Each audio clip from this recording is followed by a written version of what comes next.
The students knew they had been outnumbered by the dozens of thugs who had now occupied their VIP room. It petrified them when they looked at the faces of these thugs, who appeared to be contorted with menace. It made their legs wobbled with fear and their eyes filled with horror. They had completely forgotten about their female classmates now. All they wished now was to flee as far away as they could. I want all of you to get down on your knees. Let's see who's got the balls to stand when I ask you to kneel. The thugs shoved and pushed the boys to the ground and made them kneel. The girls followed suit voluntarily, since they had more to fret than the boys. The leering eyes of these thugs had been all over their bodies. Abigail was bolder than the rest, and she turned only to see Levi sitting in a corner being so inconspicuous that even the thugs failed to notice him. What a lame duck we have here. She moaned to herself, it's such a pity that Zoe had married to a weakling like him. Her disdain for Levi grew when she saw his expression, which somewhat appeared as timid and wimpy in her eyes. She swore her future husband must never be a coward like him, but a true and fearless hero. She shouted at the group of thugs with glaring eyes.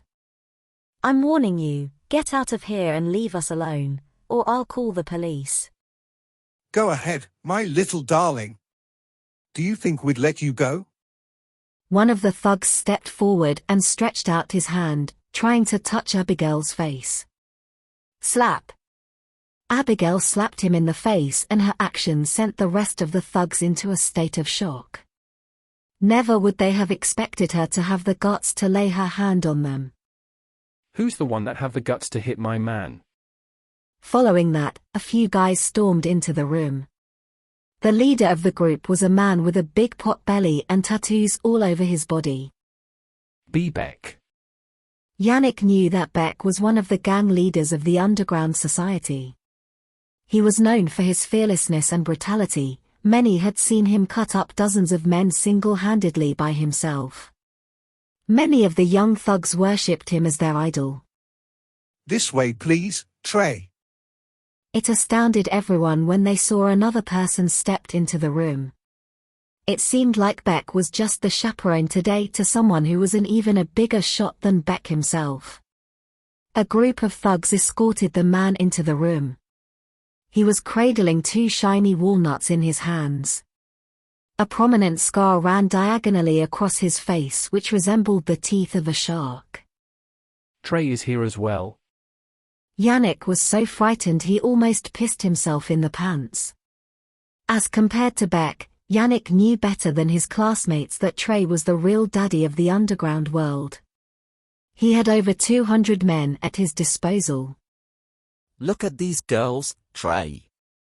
Young, bubbly students who look so juicy and tender. Doesn't it make you feel like you want to just gobble them up? Hee hee. The silver-haired guy buttered up Trey and Beck with an unctuous grin.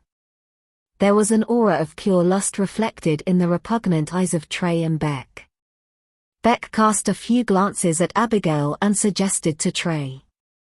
This one seems like the cream of the crop, Trey. You should take this one. Good. I like your humility. Beck's demeanor was anything but humble when he turned around to the group of students. Bash up all the guys and boot them out of the place. Leave all the girls behind. If any of you dare to leak a word or tell the police, I'll make sure you won't get to live another day. The students were all stricken with horror, especially the girls, who feared for the worst. All the girls knew what would be waiting for them if they were made to stay behind. Even the brave-hearted Abigail could not hide her panic as her body quavered in fear. The boys were utterly shell-shocked. They had never expected it would end up in such a grisly manner. Trey, Beck, please don't do this to us. Yannick pleaded while he knelt on the floor. Oh. It seems like this guy know us. Of course I know you, Trey and Beck. I've heard so much about you guys from the streets. Yannick proclaimed. Who the hell are you? Trey asked. My dad is Felix San, president of Marriott Roman Hotel Group. He have had a drink with the both of you before. Yannick informed. Trey nodded. His answer seemed to offer a glint of hope to the students as they all heaved a deep sigh of relief. Everyone gazed at Yannick with adulation. It seemed like they could lean on him when the going gets tough. The girls looked at Yannick in a different light as well. Even Abigail's eyes glistened with a new respect now when she looked at him. Yannick beamed with such heroism and courage that they really thought he would be their knight in shining armor.